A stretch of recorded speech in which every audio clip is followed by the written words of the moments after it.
മൈക്രോബ്സിനെ use ചെയ്ത് നമ്മൾ house ഹോൾഡിനായിട്ട് ഉപയോഗിക്കുന്ന എന്തൊക്കെ പ്രോഡക്ട്സ് ആണ് ഉണ്ടാക്കുന്നത് ആ കാര്യങ്ങളായിരുന്നു ഫസ്റ്റ് പാർട്ടിൽ പറഞ്ഞത്. അതിൽ ഇമ്പോർട്ടന്റ് ആയിട്ടുള്ളതായിരുന്നു ലാക്ടോബാസിലസ് അല്ലെങ്കിൽ ലാക്റ്റിക് ആസിഡ് ബാക്ടീരിയ. ആ ബാക്ടീരിയ ആണ് മിൽക്കിനെ കേർഡ് ആക്കി മാറ്റുന്നത്. സോ മിൽക്കിലെ പ്രോട്ടീൻസിനെ കൊയാഗുലേറ്റ് ചെയ്ത് കേർഡ് ആക്കി മാറ്റുന്ന ബാക്ടീരിയ ആണ് ലാക്ടോബാസിലസ്. അതിന് വേറൊരു ഫംഗ്ഷനും കൂടി ഉണ്ട്, വിറ്റമിൻ B12. അതായത് B12 എന്ന് പറയുന്ന വിറ്റമിന്റെ കണ്ടന്റ് കൂട്ടാനായിട്ടും ഈ ബാക്ടീരിയ ഹെൽപ്പ് ചെയ്യും. അപ്പൊ അതാണ് ലാക്റ്റിക് ആസിഡ് ബാക്ടീരിയ അല്ലെങ്കിൽ ലാക്ടോബാസിലസിന്റെ രണ്ട് function.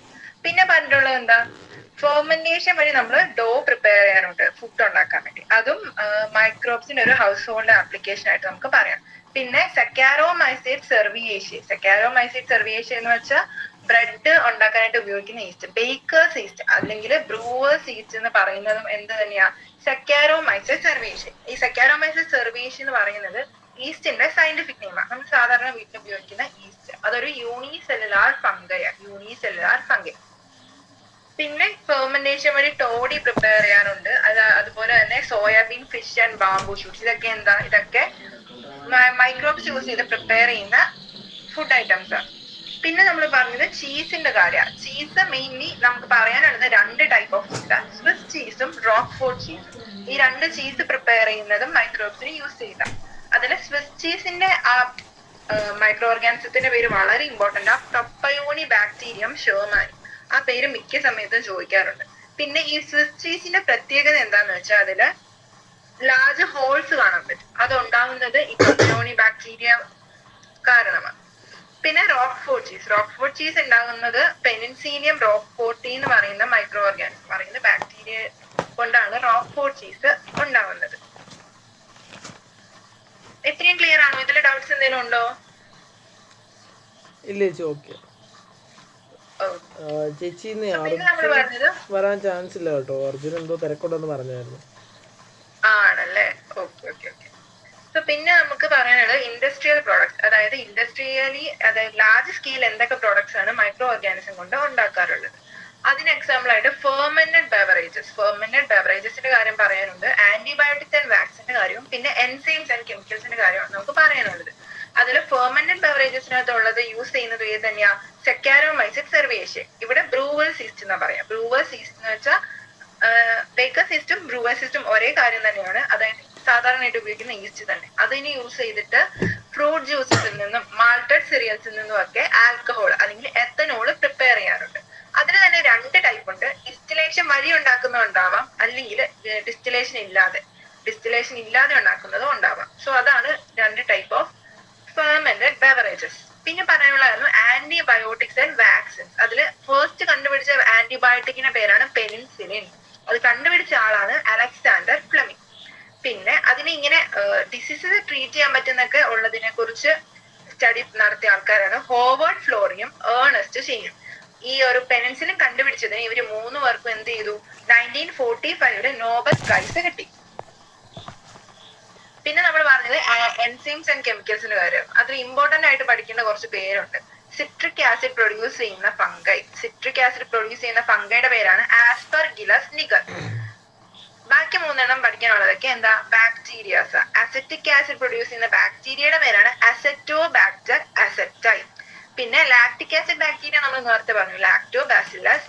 And butyric acid produce ചെയ്യുന്ന ബാക്ടീരിയയുടെ പേരാണ് ക്ലോസ്ട്രീഡിയം ബ്യൂട്ടേറ്റം. ഈ 4 പേരും ഇമ്പോർട്ടന്റ് ആണ്. പിന്നെ നേരത്തെ പറഞ്ഞ തന്നെ എത്തനോൾ പ്രൊഡ്യൂസ് ചെയ്യാൻ ഉപയോഗിക്കുന്ന മൈക്രോ ഓർഗാനിസം ആണ് സെക്കാരോമൈസെറ്റ് സെർവിയേഷ്യ. ഈ പോർഷൻ വളരെ ഇമ്പോർട്ടന്റ് ആണ് കേട്ടോ.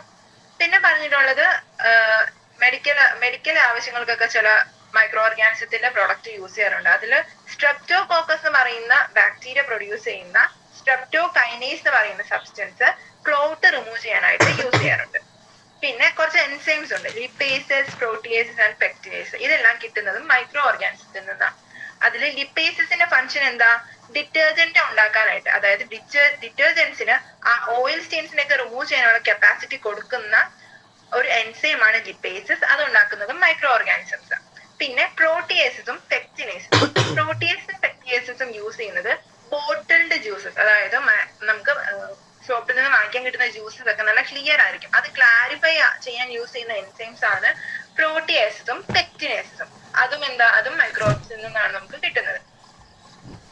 പിന്നെ രണ്ട് ഇമ്പോർട്ടന്റ് ആയിട്ടുള്ളത് സൈക്ലോസ്പോറിൻ എ എന്ന് പറയുന്ന കോമ്പൗണ്ട്. ഈ സൈക്ലോസ്പോറിൻ എ നമ്മൾ പറഞ്ഞു എന്താ, ഇമ്മ്യൂണോ സപ്രസന്റ്. അതായത് ഓർഗൻ ട്രാൻസ്പ്ലാന്റ് കഴിഞ്ഞ പേഷ്യൻസിൽ അവരുടെ ഇമ്മ്യൂണിറ്റി പുതുതായിട്ട് വന്ന ഓർഗനെ അറ്റാക്ക് ചെയ്യാണ്ടിരിക്കാനായിട്ട് അവരുടെ ഇമ്മ്യൂൺ സിസ്റ്റം എന്ത് ചെയ്യണം, അതിനെ സപ്രസ് ചെയ്യണം, അല്ലെങ്കിൽ അതിനെ വീക്ക് ആക്കണം. അതിന് യൂസ് ചെയ്യുന്ന ഏജന്റ് ആണ് സൈക്ലോസ്പോറിൻ എ. ഈ സൈക്ലോസ്പോറിൻ എ പ്രൊഡ്യൂസ് ചെയ്യുന്നത് ട്രൈക്കോഡെർമ പോളിസ്പോറം എന്ന് പറയുന്ന ഒരു ഫംഗസ് ആണ്. സോ ട്രൈക്കോഡെർമ പോളിസ്പോറം എന്ന് പറയുന്ന ഫംഗസ് പ്രൊഡ്യൂസ് ചെയ്യുന്ന സബ്സ്റ്റൻസ് ആണ് സൈക്ലോസ്പോറിൻ എ. പിന്നെ അടുത്തതായിട്ടുള്ളതാണ് സ്റ്റാറ്റിൻ.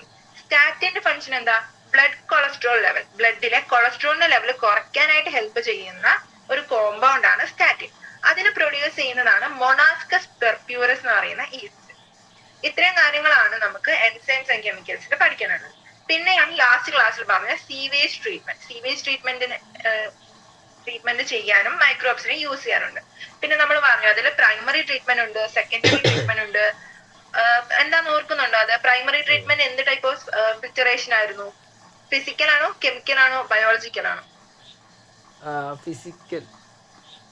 കറക്റ്റ്. ഫിസിക്കൽ ട്രീറ്റ്മെന്റ് ആണ് പ്രൈമറി ട്രീറ്റ്മെന്റിൽ വരിക. അവിടെ എന്ത് ചെയ്യും, ഫിൽറ്ററേഷനും സെഡിമെന്റേഷനും വഴി അതിനകത്ത് സീവേജ് വാട്ടറിലുള്ള ഫ്ലോട്ടിംഗ് ആയിട്ടുള്ള വേസ്റ്റ് മെറ്റീരിയൽസ്, അതായത് ഗ്രിറ്റ് അതുപോലുള്ള ഡെബ്രിസ്, ഗ്രിറ്റ് എന്ന് വെച്ചാൽ സോയിൽ ആൻഡ് പെബിൾസ്, അതിനെയൊക്കെ റിമൂവ് ചെയ്യുന്നതാണ് ഫസ്റ്റ് സ്റ്റെപ്പ്.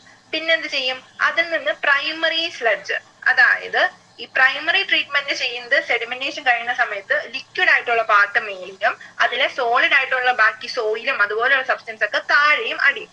അതില് ആ താഴെ സെറ്റിൽ ആവുന്ന സോയിലിന് പറയുന്ന സോളിഡ് പാർട്ടിക്കിൾ എന്ന് പറയുന്ന പേരാണ് പ്രൈമറി സ്ലഡ്ജ്. സോ പ്രൈമറി സ്ലഡ്ജിനെയാണ് പിന്നെ സോളിഡ് ആയിട്ടുള്ള പാർട്ട് എന്ന് പറയുന്നത്. പിന്നെ പ്രൈമറി എഫ്ലുവന്റ് എന്ന് വെച്ചാൽ എന്താ, അതിലെ ആ മുകളിൽ വരുന്ന ലിക്വിഡ് പാർട്ട്, അതിനാണ് പ്രൈമറി എഫ്ലുവന്റ് എന്ന് പറയാം. പിന്നെ സെക്കൻഡ് സ്റ്റെപ്പ് ആണ് സെക്കൻഡറി ട്രീറ്റ്മെന്റ്. സെക്കൻഡറി ട്രീറ്റ്മെന്റിൽ എന്താ സംഭവിക്കുന്നത്, അത് ബയോളജിക്കൽ ആയിട്ടുള്ള ട്രീറ്റ്മെന്റ് ആണ്. കാരണം അവിടെ മൈക്രോ ഓർഗാനിസംസ് ഒക്കെ ആക്ട് ചെയ്യുന്നുണ്ട്. ഈ എയറോബിക് മൈക്രോബ്സ്, അതായത് ഓക്സിജന്റെ പ്രസൻസിൽ ഫങ്ഷൻ ചെയ്യുന്ന മൈക്രോബ്സ് ആണ് ഈ സെക്കൻഡറി ട്രീറ്റ്മെന്റിൽ യൂസ് ചെയ്യുന്നത്. അവിടെ ഏറിയേഷൻ ടാങ്ക് എന്ന് പറഞ്ഞൊരു സ്ട്രക്ചർ ഉണ്ട്. നമ്മൾ ഇതില് പിക്ചർ കണ്ടിട്ടുണ്ട്. സെക്കൻഡറി ട്രീറ്റ്മെന്റിലെ ഫോട്ടോ ആയി കൊടുത്തേക്കുന്നത്. ഇവിടെ എന്താ സംഭവിക്കുന്നത്, ഏറിയേഷൻ ടാങ്ക്സിൽ വെച്ച് അതിനകത്ത് എയർ പമ്പ് ചെയ്യും. ഈ എയർ പമ്പ് ചെയ്യുന്നത് എന്തിനാ, എയറോബിക് ആയിട്ടുള്ള മൈക്രോബ്സിന്റെ വളർച്ച കൂട്ടാൻ വേണ്ടിയാണ്. അങ്ങനെ എയറോബിക് മൈക്രോബ്സ് കൂടിക്കഴിയുമ്പോഴത്തേക്കും അവിടെ ബയോ കെമിക്കൽ ഓക്സിജൻ ഡിമാൻഡ് അല്ലെങ്കിൽ BOD ഇൻക്രീസ് ചെയ്യും. ഈ BOD വെച്ച് നമുക്ക് എന്ത് കണ്ടുപിടിക്കാൻ പറ്റും, ആ സാമ്പിളിൽ എന്തോരം ഓർഗാനിക് മാറ്റർ ഉണ്ട് എന്ന് കണ്ടുപിടിക്കാനായിട്ടാണ് BOD എന്ന് പറയുന്നത്, ബയോ കെമിക്കൽ ഓക്സിജൻ ഡിമാൻഡിന്റെ റേറ്റ് നമ്മൾ മെഷർ ചെയ്യുന്നത്. സോ അങ്ങനെ ഈ ബയോകെമിക്കൽ ഓക്സിജൻ ഡിമാൻഡ് കുറയുന്ന സമയത്ത് എന്താ നമുക്ക് മനസ്സിലാവും, അതിലെ ഓർഗാനിക് മാറ്റർ അല്ലെങ്കിൽ അതിലെ വേസ്റ്റ് മാറ്റർ ഒക്കെ കുറഞ്ഞു എന്ന് നമുക്ക് മനസ്സിലാക്കാൻ പറ്റും. സോ BOD റെഡ്യൂസ് ആയി കഴിയുമ്പോൾ ഈ സെക്കൻഡറി ട്രീറ്റ്മെന്റിൽ നിന്നത് സെറ്റിലിംഗ് ടാങ്ക് എന്ന് പറയുന്ന ഒരു ടാങ്കിലേക്ക് മാറ്റും. ഈ സെറ്റിലിംഗ് ടാങ്കിൽ വെച്ച് എന്ത് സംഭവിക്കും, ഇവിടെ ബാക്ടീരിയൽ ഫ്ലോക്സ് ഫോം ചെയ്യുന്നുണ്ട്. അതായത് എയറോബിക് ബാക്ടീരിയ അവിടെ വർക്ക് ചെയ്യുന്ന സമയത്ത് അതൊരു മെഷ് ലൈക്ക് സ്ട്രക്ചർ ആയിട്ട് ഫോം ചെയ്യും. അതിനെയാണ് ഫ്ലോക്സ് എന്ന് പറയുന്നത്. ഈ ബാക്ടീരിയയും ഫംഗയും കൂടെ കൂടിയിട്ടുള്ള ഒരു സ്ട്രക്ചർ, ഒരു അസോസിയേഷൻ, അതിനെയാണ് ബാക്ടീരിയൽ ഫ്ലോക്സ് എന്ന് പറയുക. ഈ ബാക്ടീരിയൽ ഫ്ലോക്സിനെയൊക്കെ സെറ്റിൽ ചെയ്യാൻ വേണ്ടിയിട്ടാണ് സെറ്റിലിംഗ് ടാങ്കിലേക്ക് മാറ്റുക. സോ ഈ സെറ്റിലിംഗ് ടാങ്കിൽ വെച്ച് എന്ത് പറ്റും, അവിടെ ലിക്വിഡ് പാർട്ട് മേളിലും പിന്നെ ആ ഫ്ലോക്ക് അല്ലെങ്കിൽ ആ ബാക്ടീരിയലിന്റെ ഒക്കെ സ്ട്രക്ചേഴ്സ് എവിടെ അടിഞ്ഞുകൂടും, താഴെ അടിഞ്ഞുകൂടും. അതിനെയാണ് ആക്ടിവേറ്റഡ് സ്ലഡ്ജ് എന്ന് പറയുന്നത്. ഈ ആക്ടിവേറ്റഡ് സ്ലഡ്ജിന് നമുക്ക് ഇനി ആവശ്യമില്ല. ഇതെന്താ, ഇതൊരു മൈക്രോബ്സിന്റെ ഒരു കൾച്ചർ ആയിട്ട് നമുക്ക് പറയാം. അപ്പൊ അതിൽ നിന്ന് കുറച്ച് നമ്മൾ നെക്സ്റ്റ് സ്റ്റെപ്പ്, അടുത്ത സ്റ്റേജിലേക്ക്, അതായത് അടുത്ത റൗണ്ടിൽ സെക്കൻഡറി ട്രീറ്റ്മെന്റിന് വേണ്ടി യൂസ് ചെയ്യാനായിട്ട് കുറച്ച് ആക്ടിവേറ്റഡ് സ്ലഡ്ജ് നമ്മൾ മാറ്റും. ബാക്കി ആക്ടിവേറ്റഡ് സ്ലഡ്ജിനെ നമുക്ക് നശിപ്പിച്ച് കളയണം. അതിനുവേണ്ടി അനേറോബിക് സ്ലഡ്ജ് ഡൈജസ്റ്റർ എന്ന് പറയുന്ന ഒരു സിസ്റ്റത്തിലേക്ക് ഇതിനെ മാറ്റും. സോ നമ്മൾ പറഞ്ഞു ആക്ടിവേറ്റഡ് സ്ലഡ്ജിലുള്ളത് എന്താ, എയറോബിക് ബാക്ടീരിയ അല്ലെ. അപ്പൊ ഈ എയറോബിക് ബാക്ടീരിയനെ ഇല്ലാതാക്കാനായിട്ടാണ് അനേറോബിക് സ്ലഡ്ജ് ഡൈജസ്റ്ററിലേക്ക് മാറ്റാം. കാരണം ഈ അനേറോബിക് സ്ലഡ്ജ് ഡൈജസ്റ്ററിൽ ഓക്സിജൻ അതുപോലെയുള്ള ഗ്യാസസ് ഒന്നും ഉണ്ടാവില്ല. അങ്ങനെയുള്ള സ്ഥലത്ത് എയറോബിക് മൈക്രോബ്സിന് വളരാൻ പറ്റില്ല. അങ്ങനെ അവിടെ അത് സ്ലഡ്ജിനെ നമ്മൾ എന്ത് ചെയ്യും, അതിനെ ഇല്ലാണ്ടാക്കി കളയും. പിന്നെ അങ്ങനെയുള്ള സമയത്ത് ഉണ്ടാവുന്നതാണ് ബയോഗ്യാസ്. ബയോഗ്യാസ് എന്ന് വെച്ചാൽ methane, carbon dioxide and hydrogen sulphate ഇതുപോലെയുള്ള ഗ്യാസസിനെ ഒരുമിച്ച് പറയുന്ന പേരാണ് ബയോഗ്യാസ്. ഈ അനേറോബിക് ഫ്ലഡ്ജ് ഡൈജസ്റ്ററിൽ വെച്ച് ബയോഗ്യാസ് പ്രൊഡ്യൂസ് ചെയ്യും. ഈ ബയോഗ്യാസ് നമുക്ക് യൂസ് ചെയ്യാൻ പറ്റും ഫ്യൂവൽ ആയിട്ടും. അതിന് എനർജി പ്രൊഡ്യൂസ് ചെയ്യാൻ കഴിവുള്ളതുകൊണ്ട് ഒരു ഫ്യൂവൽ ആയിട്ട് നമുക്ക് യൂസ് ചെയ്യാൻ പറ്റും. പിന്നെ അന്നേരം എന്താ ഇവിടെ ഈ സെക്കൻഡറി ട്രീറ്റ്മെന്റ് കഴിയുമ്പോൾ സോളിഡ് പാർട്ടിനെയാണ് ആക്ടിവേറ്റഡ് ഫ്ലഡ്ജ് എന്ന് പറയുന്നത്. അപ്പൊ എന്താ ഉള്ളത് അവിടെ? മിച്ചം ഒരു ലിക്വിഡ് പാർട്ട് ഉണ്ട്. ആ ലിക്വിഡ് ആയിട്ടുള്ള പാർട്ടിനെ എന്ത് ചെയ്യാൻ പറ്റും? നമുക്ക് റിവേഴ്സിലും സ്ട്രീംസിലേക്കും ഒക്കെ അതിനെ റിലീസ് ചെയ്യാൻ പറ്റും. കാരണം എന്താ? അതിലെ വേസ്റ്റ് മെറ്റീരിയലിനെ ഒക്കെ നമ്മൾ റിമൂവ് ചെയ്തു. ഇത്രയായിരുന്നു നമ്മള് സീവേജ് ട്രീറ്റ്മെന്റിന്റെ കാര്യത്തിൽ പറഞ്ഞുകൊണ്ടിരുന്നത്. മനസ്സിലായോ? ഡൗട്ട്സ് എന്തെങ്കിലും ഉണ്ടോ ഇനി? ഇല്ല ചേച്ചി, കുഴപ്പമില്ല. ഓക്കെ. സോ നമ്മൾ പറഞ്ഞത് സീവേജ് ട്രീറ്റ്മെന്റ് പ്ലാനിന്റെ കാര്യമാണ്. പിന്നെ ഇവിടെ വരെയല്ലേ നിർത്തിയത്? ഇനി പറയാനുള്ളത് ministry of environment Ganga action പ്ലാനിന്റെ കാര്യം പറഞ്ഞായിരുന്നോ? ഇല്ല, ബയോഗ്യാസ് വരെയല്ലേ പറഞ്ഞു നിർത്തിയേ? പറഞ്ഞായിരുന്നു, ഞാൻ കറക്റ്റ് ഓർക്കുന്നില്ല, അതുകൊണ്ട് ചോദിച്ചത്. ഓക്കെ, എങ്കിൽ നമുക്ക് ഇവിടെ തൊട്ട് സ്റ്റാർട്ട് ചെയ്യാം. The effluent from the secondary treatment plants are released into natural water bodies like rivers and streams and native such plantation. Okay. നമ്മൾ എന്ത് ചെയ്യും? ഈ സെക്കൻഡറി ട്രീറ്റ്മെന്റ് കഴിയുമ്പോൾ ഉള്ള ലിക്വിഡ് പാർട്ടിനെ റിവേഴ്സിലേക്കും സ്ട്രീംസിലേക്ക് നമുക്ക് തുറന്നു വിടാൻ പറ്റും. കാരണം അതിനകത്തുള്ള വേസ്റ്റ് മെറ്റീരിയലിനൊക്കെ റിമൂവ് ചെയ്തു. ആൻഡ് 10.7 ഒരു സീവേജ് പ്ലാനിന്റെ പിക്ചർ ആണ് കൊടുത്തിട്ടുള്ളത്. സോ പിന്നെ പറഞ്ഞിട്ടുള്ളത് ഓക്കെ, ഈ വേസ്റ്റ് വാട്ടർ ട്രീറ്റ്മെന്റിനൊക്കെ മൈക്രോബ്സ് വളരെ യൂസ്ഫുൾ ആണെന്നുള്ള കാര്യം പറഞ്ഞിട്ടുണ്ട്. പിന്നെ this methodology has been practised for more than a century now in almost all parts of the world. Till date no man-made technology has been able to rival the microbial treatment of sewage. പിന്നെ പറഞ്ഞിട്ടുള്ളത് എന്താ? ഈ ഇത്രയും കാലം പുരോഗമിച്ചിട്ട് എന്താണ്, നമുക്ക് ഈ ബാക്ടീരിയസിനെ ഉപയോഗിച്ചല്ലാതെ പുതിയൊരു ടെക്നോളജിക്കലി ഇങ്ങനെ ഒരു സീവേജ് ട്രീറ്റ്മെന്റ് നടത്താനുള്ള മെത്തേഡ് കണ്ടുപിടിക്കാൻ പറ്റിയിട്ടില്ല. കാരണം ഇതിൽ ഏറ്റവും എഫിഷ്യന്റ് ആയിട്ട് വർക്ക് ചെയ്യുന്നത് ബാക്ടീരിയാസ് തന്നെയാണ്. അപ്പൊ ബാക്ടീരിയാസിന്റെ ഒരു വളരെ യൂസ്ഫുൾ ആയിട്ടുള്ള ഒരു കാര്യമായിട്ട് നമുക്ക് പറയാൻ പറ്റും sewage treatment. And you are aware that due to increasing urbanization, sewage is being produced in much larger quantities than ever before. However, the number of sewage treatment plants has not increased enough to treat such large quantities. So, the untreated sewage is often discharged directly into rivers, leading to their pollution and increase in the waterborne diseases. പിന്നെ പറഞ്ഞിട്ടുള്ളത് എന്താണെന്ന് വെച്ചാൽ sewage plants ഒക്കെ ഉണ്ടെങ്കിലും എന്താ, നമ്മൾ produce ചെയ്യുന്ന വേസ്റ്റിന്റെ അനുസരിച്ച് സീവേജ് ട്രീറ്റ്മെന്റ് പ്ലാന്റിന്റെ എണ്ണം കൂടിയിട്ടില്ല. സോ അതുകൊണ്ട് എന്ത് ചെയ്യും ആൾക്കാർ അൺട്രീറ്റഡ് ആയിട്ടുള്ള സീവേജ് ഒക്കെ വാട്ടർ ബോഡീസിലേക്ക് തന്നെ തുറന്നു വിടും. അങ്ങനെ വരുമ്പം റിവേഴ്സും ലേക്സും ഒക്കെ പൊല്യൂട്ടഡ് ആവും. അത് തടയാൻ വേണ്ടിയിട്ട് ministry of environment and forest ഒരു പ്ലാൻ സ്റ്റാർട്ട് ചെയ്തിട്ടുണ്ട്. ഗംഗ ആക്ഷൻ പ്ലാനും യമുന ആക്ഷൻ പ്ലാനും. ഈ രണ്ട് പ്ലാന്റെ ഫംഗ്ഷൻ എന്താണെന്ന് വെച്ചാൽ റിവേഴ്സിലേക്ക് തള്ളുന്ന പൊല്യൂട്ടൻസ് അല്ലെങ്കിൽ വേസ്റ്റിന്റെ എമൗണ്ട് കുറയ്ക്കുക, അങ്ങനെ ഇതിനൊക്കെ എന്താ പൊല്യൂഷനിൽ നിന്ന് രക്ഷിക്കാനായിട്ടാണ് ഈ രണ്ട് പ്ലാൻസ് ലോഞ്ച് ചെയ്തിരിക്കുന്നത്. അത് ലോഞ്ച് ചെയ്തത് ആരാ? Ministry of environment and forest. ആ മിനിസ്ട്രിയാണ് ഗംഗ ആക്ഷൻ പ്ലാനും യമുന ആക്ഷൻ പ്ലാനും ലോഞ്ച് ചെയ്തിട്ടുള്ളത്. Under these plans it is proposed to build a large number of sewage treatment plants so that the only treated sewage may be discharged into rivers. A visit to a sewage treatment plant situated in any place near you might be interesting. Okay, അപ്പൊ ഈ പ്ലാന്റ്സിന്റെ function എന്താ? അത് sewage treatment പ്ലാന്റിന്റെ എണ്ണം കൂട്ടാനും അതുവഴി എന്ത് ചെയ്യണം? റിവേഴ്സിലേക്ക് വരുന്ന സീവേജിന്റെ എമൗണ്ട് കുറയ്ക്കാനും. ആ ഒരു ലക്ഷ്യത്തോടെയാണ് ഈ പ്ലാന്റ്സ് ഒക്കെ ministry of environment and forest launch ചെയ്തിട്ടുള്ളത്. ഇത്രയാണ് സീവേജ് ട്രീറ്റ്മെന്റ് പ്ലാന്റിൽ പറയുന്നത്. ക്ലിയർ അല്ലേ അത്?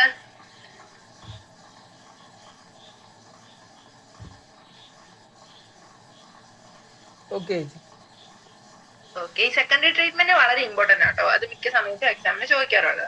ഇനി അടുത്തതായിട്ട് പറയാനുള്ളത് production of ബയോഗ്യാസസ്.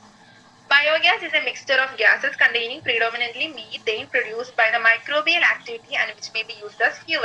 We have learned that microbes produce different types of gaseous end products during growth and metabolism. The type of gas produced depend upon the microbe and the organic substrate they utilize. In the example cited in the relation of fermentation of dough, cheese making and production of beverages, the main gas produced was CO2. However, in certain bacteria which grow anaerobically on cellulosic material, produce large amount of methane along with CO2 and H2. These bacteria are collectively called methanogens. Okay. So biogas എന്ന് പറയുന്നത് എന്താ? അത് മീഥെയിനും മറ്റു കുറച്ച് ഗ്യാസും കൂടി ഉള്ള ഒരു മിക്സ്ചറിനെയാണ് ബയോഗ്യാസ് എന്ന് പറയുന്നത്. അത് പ്രൊഡ്യൂസ് ചെയ്യുന്ന മൈക്രോബ്സിന്റെ ആക്ടിവിറ്റി മൂലം. അതായത് മൈക്രോബ്സിന്റെ മെറ്റബോളിസം അതുപോലെയുള്ള റെസ്പിറേഷൻ പോലെയുള്ള ആക്ടിവിറ്റീസ് നടക്കുന്ന സമയത്ത് എന്ത് പറ്റും, അവിടെ ചില ഗ്യാഷ്യസ് ആയിട്ടുള്ള ബൈ പ്രോഡക്ട്സ് ഫോം ചെയ്യും. നമ്മൾ നേരത്തെ പറഞ്ഞു ഈ ഡോ ഫോം ചെയ്യുന്ന സമയത്തും ചീസ് മേക്കിങ്ങിലും ഒക്കെ അവിടെ ഉണ്ടാകുന്ന മെയിൻ ആയിട്ടുള്ള ഗ്യാസ് ഏതായിരുന്നു? Carbon dioxide. കാർബൺ ഡയോക്സൈഡ് ആയിരുന്നു അവിടെ പ്രൊഡ്യൂസ് ചെയ്തുകൊണ്ടിരുന്നത്. അത് ഒരു ടൈപ്പ് ഓഫ് ബാക്ടീരിയ. ചില ടൈപ്പ് ഓഫ് ബാക്ടീരിയ എന്ത് ചെയ്യും? കാർബൺ ഡയോക്സൈഡ് പ്രൊഡ്യൂസ് ചെയ്യും. മറ്റ് ചില ബാക്ടീരിയാസ് എന്ത് ചെയ്യും? അതാണ് മീതെയിൻ പോലുള്ള ഗ്യാസ് പ്രൊഡ്യൂസ് ചെയ്യുന്നത്. സോ ഈ മീതെയിൻ പ്രൊഡ്യൂസ് ചെയ്യുന്ന ബാക്ടീരിയാസ് ഒക്കെ അനേറോബിക്കൽ ആയിരിക്കും. അതായത് അവർക്ക് ഓക്സിജൻ ഇല്ലാണ്ട് ഫങ്ഷൻ ചെയ്യാൻ പറ്റും. പിന്നെ അവര് ന്യൂട്രിയൻ ആയിട്ട് യൂസ് ചെയ്യുന്ന എന്തായിരിക്കും? സെല്ലുലോസ് പോലെയുള്ള സബ്സ്റ്റൻസ് ആയിരിക്കും. സോ അനേറോബിക്കലി സെല്ലുലോസ് സബ്സ്റ്റൻസിൽ ഗ്രോ ചെയ്യുന്ന ബാക്ടീരിയാസ് ആണ് മീതെയിൻ ഗ്യാസ് പ്രൊഡ്യൂസ് ചെയ്യുക. മീതെയിന്റെ കൂടെ തന്നെ CO2 കാർബൺ ഡയോക്സൈഡും ഹൈഡ്രജൻ ഗ്യാസും പ്രൊഡ്യൂസ് ചെയ്യാറുണ്ട്. ഇങ്ങനെയുള്ള ബാക്ടീരിയസിനെ നമ്മൾ കോമൺ ആയിട്ട് പറയുന്ന പേരാണ് മെത്തനോജൻസ്. ഈ മെത്തനോജൻസ് കേട്ട് പരിചയം എന്തെങ്കിലും ഉണ്ടോ? ഉണ്ട്, 10ൽ പഠിച്ചിട്ടുണ്ട്. +1 നിങ്ങൾക്ക് ഫസ്റ്റ് ചാപ്റ്ററിൽ എന്തായിരുന്നു? കിങ്ഡംസ് പഠിക്കുന്ന സമയത്ത് ആർക്കെ ബാക്ടീരിയയിൽ 3 ടൈപ്പ് ഉണ്ടായിരുന്നു. അതിലൊരെണ്ണാണ് ഈ മെത്തനോജൻസ്. മീഥേൻ ഗ്യാസ് പ്രൊഡ്യൂസ് ചെയ്യുന്ന ബാക്ടീരിയ ആണ്. അത് വളരുന്ന എവിടെയാ? മാർഷി പ്ലേസസിലാന്നൊക്കെ നമ്മൾ പഠിച്ചിട്ടുള്ളത് അല്ലെ. സോ ഈ മെത്തനോജൻസ് തന്നെയാണ് ബയോഗ്യാസ് പ്രൊഡ്യൂസ് ചെയ്യാൻ വേണ്ടിയിട്ടും യൂസ് ചെയ്യാറുള്ളത്. അതിലൊരെണ്ണത്തിന് എക്സാമ്പിൾ ആയിട്ടുള്ള പേര് കൊടുത്തിട്ടുണ്ട്, മെത്തനോ ബാക്ടീരിയം എന്ന് പറയുന്നത് ഒരു മെത്തനോജനിന്റെ എക്സാമ്പിൾ ഓർത്തിരിക്കണം. മെത്താനോ ബാക്ടീരിയം എളുപ്പല്ലേ? മീഥേൻ പ്രൊഡ്യൂസ് ചെയ്യുന്ന ബാക്ടീരിയയുടെ example methano bacterium. These bacteria are commonly found in the anaerobic sludge during sewage treatment. Sewage treatment സമയത്ത് anaerobic sludgeന്റെ കാര്യം നമ്മൾ പറഞ്ഞല്ലേ. സോ anaerobic sludgeൽ കാണുന്ന ബാക്ടീരിയാസ് ആണ് methanogens. These bacteria are also present in the rumen of the cattle. കാറ്റിലിന്റെ rumen എന്ന് പറയുന്നത് അവരുടെ ഡൈജസ്റ്റീവ് സിസ്റ്റത്തിലെ ഒരു പാർട്ടാണ്. ഈ റൂമൻ എന്ന് പറയുന്നത് കാറ്റിൽസിനും അതുപോലെയുള്ള കന്നുകാലികളായിട്ടുള്ള മൃഗങ്ങൾക്കൊക്കെയാണ് ഈ റൂമൻ എന്ന് പറയുന്ന പാർട്ട് കാണുന്നത്. അതിന്റെ ഫംഗ്ഷൻ എന്താന്ന് വെച്ചാൽ സെല്ലുലോസ് ഡൈജസ്റ്റ് ചെയ്യുക. ഈ പുല്ലിലൊക്കെ എന്തുണ്ട്? സെല്ലുലോസ് എന്ന് പറയുന്ന ഒരു സബ്സ്റ്റൻസ് ഉണ്ട്. അത് ഈ കാറ്റിലിനൊക്കെ ഡൈജസ്റ്റ് ചെയ്യാൻ പറ്റുന്നത് ഈ റൂമൻ എന്ന് പറയുന്ന ഒരു പാർട്ടുള്ളതുകൊണ്ട്. ഈ റൂമനിലാണ് മെത്തനോജൻസ് കാണുന്നത്. അപ്പൊ എന്ത് ചെയ്യും?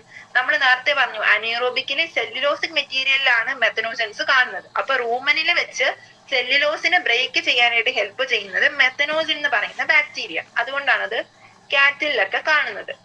സോ സീവേജ് ട്രീറ്റ്മെന്റ് പ്ലാന്റിൽ കാണും, അതുപോലെ തന്നെ കാറ്റിലിന്റെ റൂമൻ എന്ന് പറയുന്ന സ്ട്രക്ചറിലും കാണും. A lot of cellulosic material present in the food of cattle is also present in the rumen. In rumen, these bacteria help in the breakdown of cellulose and play an important role in the nutrition of cattle. So നമ്മൾ പറഞ്ഞു തരുന്നത് lot of cellulosic material present in the food. Okay, കാറ്റിൽ എന്താ ചെയ്യുന്നത്? കാറ്റിൽ കഴിക്കുന്ന ഫുഡിലൊക്കെ സെല്ലുലോസിന്റെ content കൂടുതലായിരിക്കും. അതായത് പുല്ലും അതുപോലെയുള്ള കാര്യങ്ങളിലൊക്കെ സെല്ലുലോസിന്റെ കണ്ടന്റ് കൂടുതലായിരിക്കും. അതിനെ ബ്രേക്ക് ഡൗൺ ചെയ്യാനായിട്ട് ഹെൽപ്പ് ചെയ്യുന്നത് റൂമനിലുള്ള ഈ മെത്തനോജൻസ് പറയുന്ന ബാക്ടീരിയ ആയിരിക്കും. അങ്ങനെ അതെന്ത് ചെയ്യും? കാറ്റിലിന്റെ ന്യൂട്രീഷനെ ഹെൽപ്പ് ചെയ്യുകയും ചെയ്യും methanogens. Do you think human beings are able to digest the cellulose present in their food? ഹ്യൂമൻസിന് സെല്ലുലോസ് ഡൈജസ്റ്റ് ചെയ്യാനുള്ള കപ്പാസിറ്റി ഇല്ല. കാരണം എന്താ? ഹ്യൂമൻസിൽ മെത്തനോജൻസ് ഒന്നും ഇല്ലാത്തതുകൊണ്ട്. പിന്നെ പറഞ്ഞിട്ടുള്ളത് thus the excreta of cattle commonly called gobar is rich in these bacteria. Dung can be used for generation of biogas, commonly called gobar gas. ഇത് ഇമ്പോർട്ടന്റ് ആണ്. ബയോഗ്യാസിന് പറയുന്ന മറ്റൊരു പേരാണ് ഗോബർ ഗ്യാസ്. അത് എന്തുകൊണ്ട് അങ്ങനെ പറയുന്നത്? ഈ കൗവിന്റെ ഒക്കെ എക്സ്ക്രീറ്റ അല്ലെങ്കിൽ അതിന്റെ ഡങ്കിൽ എന്തുണ്ട്? ഈ മെത്തനോജൻസ് പറയുന്ന ബാക്ടീരിയ ഉണ്ട്. അതുകൊണ്ട് തന്നെ അതിനെ ബയോഗ്യാസ് പ്രിപ്പയർ ചെയ്യാനായിട്ട് യൂസ് ചെയ്യാം. അതുകൊണ്ടാണ് ഈ ബയോഗ്യാസിന് ഗോബർ ഗ്യാസ് എന്ന് പറയുന്നത്. ക്ലിയർ ആണ് ഇത്രയും?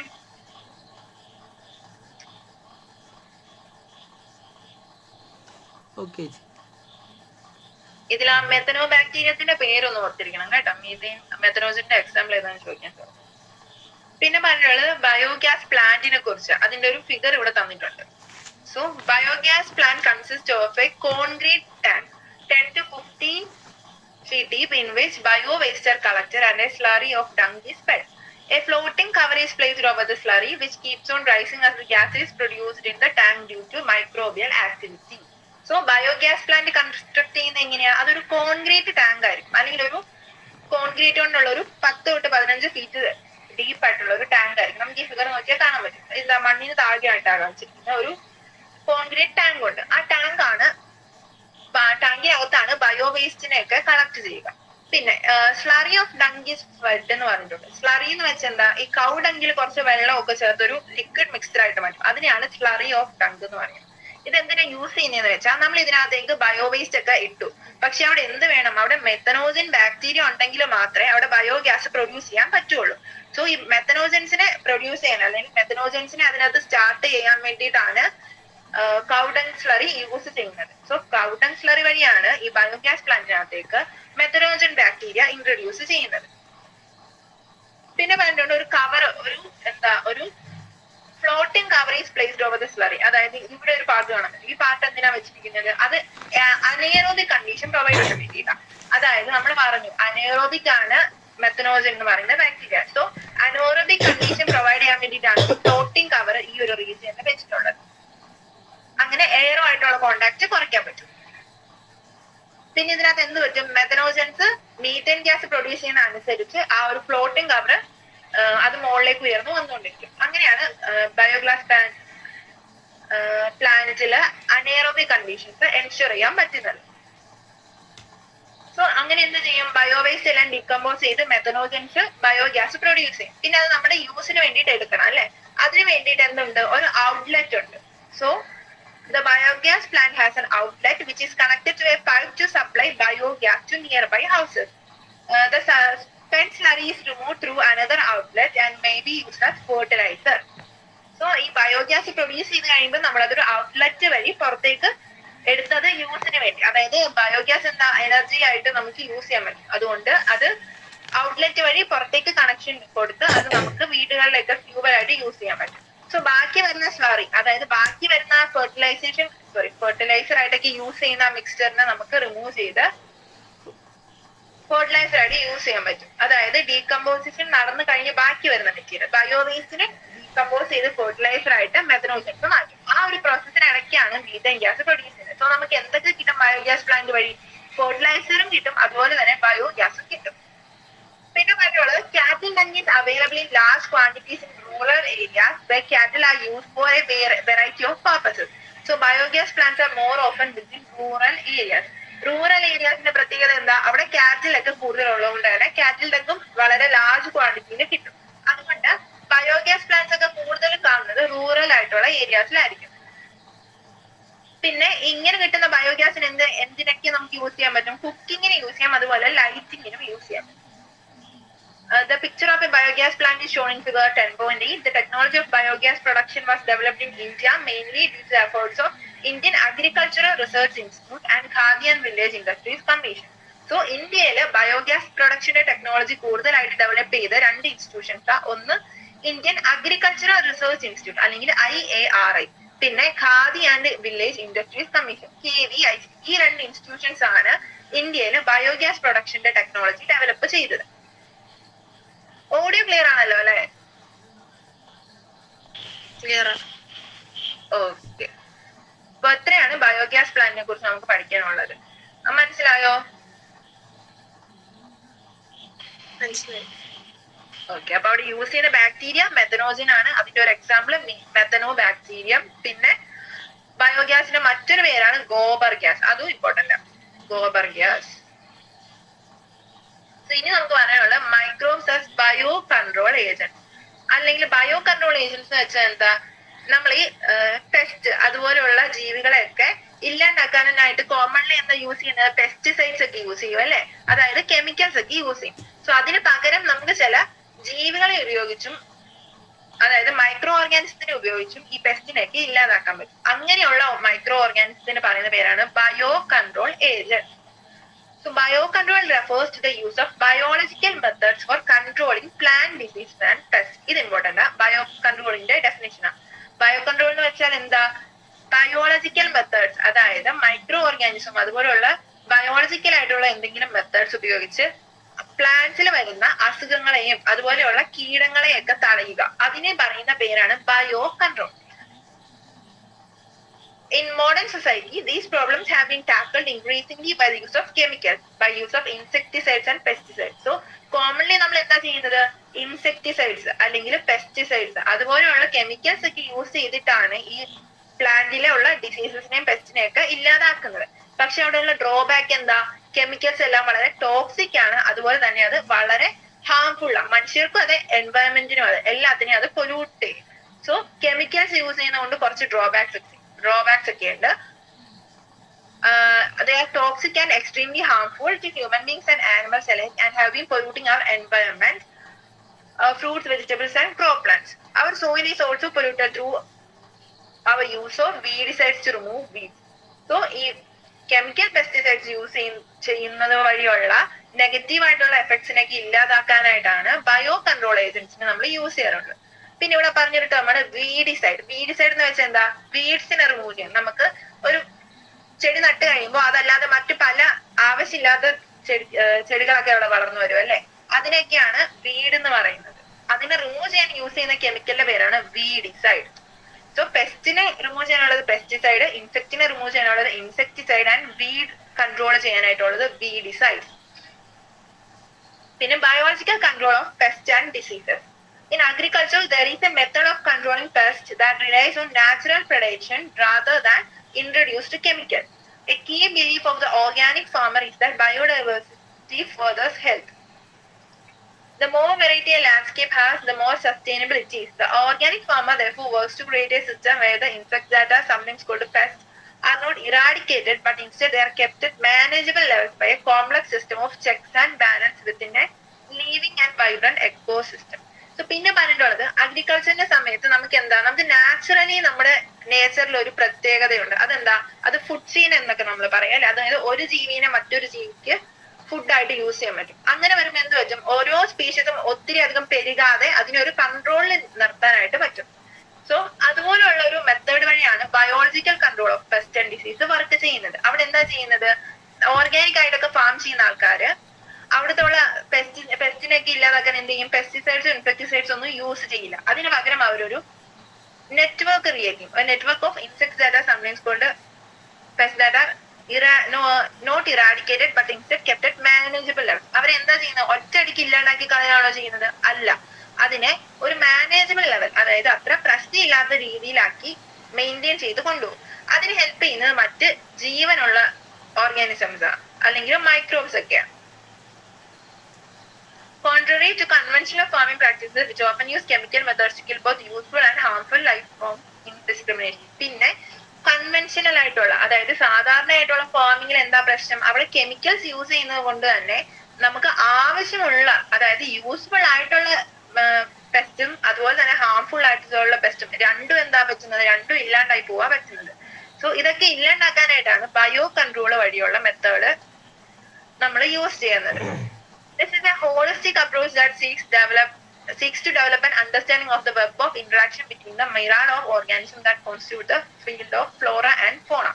The organic farmer holds the view that eradication of the creatures that are often described as pests is not only possible but also undesirable, for without them the beneficiary predators and parasites, insects which depend upon them for food or host will not be able to survive. So പിന്നെന്താ പറ്റുന്നതെന്ന് വെച്ചാൽ, നമ്മളിപ്പോ ഒരു പെസ്റ്റിനെ മൊത്തമായിട്ട് അങ്ങ് ഇല്ലാണ്ടാക്കി കളയാന്ന് വെച്ചോ, നമുക്കറിയാം ഈ പെസ്റ്റിനെ ഡിപ്പെൻഡ് ചെയ്ത് ജീവിക്കുന്ന കുറച്ച് ജീവികളുണ്ടാകും. ഈ പെസ്റ്റ് കാരണം ഫുഡായിട്ടൊക്കെ ഉപയോഗിക്കുന്ന ചില ജീവികളുണ്ടാവും. സോ അങ്ങനെയുള്ള ജീവികളെ എന്ത് ബാധിക്കും, പെസ്റ്റിസൈഡ്സ് വഴി ഇതിനെ ഇല്ലാതാക്കുന്നത് ബാധിക്കും. സോ ഫുഡ് ചെയിനെ തന്നെ അത് ഡാമേജ് ചെയ്യാനായിട്ടുള്ള കോസ് ആകും. അതുകൊണ്ട് തന്നെ നമ്മൾ എന്ത് ചെയ്യണം, പെസ്റ്റിസൈഡ്സ് ഉപയോഗിച്ച് അതിനെ മൊത്തമായിട്ട് കൊല്ലാതെ അതിന്റെ മാനേജബിൾ ആയിട്ടുള്ള ലെവല് മെയിൻറ്റെയിൻ ചെയ്യുന്നതാണ് നമ്മുടെ എക്കോസിസ്റ്റത്തിന് എപ്പോഴും നല്ലതായിട്ടുള്ളത്. So, use of biocontrol measures will greatly reduce our dependence on toxic chemicals and pesticides. Biocontrol measures use ചെയ്യുന്നത് വഴി ടോക്സിക് ആയിട്ടുള്ള കെമിക്കൽസും പെസ്റ്റിസൈഡ്സും ഇൻസെക്ടിസൈഡ്സും ഒക്കെ യൂസ് ചെയ്യുന്നത് നമുക്ക് കുറയ്ക്കാൻ പറ്റും.